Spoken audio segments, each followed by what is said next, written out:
అంటే ఎవరి ప్రత్యేకత వాళ్ళకు ఉంటుందన్న, ఎవరి గుర్తింపు వాళ్ళకు ఉంటుంది.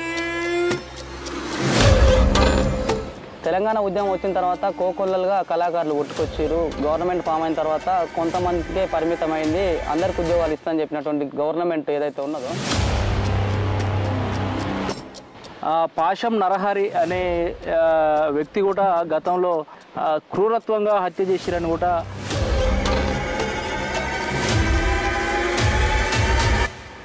మాట మాటకు మాటి మాటికి ప్రైవేటీ అంటివయ్యా, అమెటోడన్న సంగతి ముందెరుగా మైతివిరో.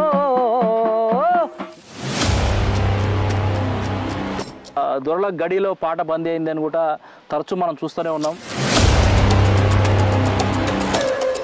నాలు కానుకలాని కనికెరమన్నా లేని వాళ్ళకు తెలంగాణ అదిగో చూడు పిలుస్తుంది మన వీర తెలంగాణోరన్న. 16 బండ్లు గట్టి మీ వయసుకి మీ టాలెంట్కి నేనైతే ఫీదా.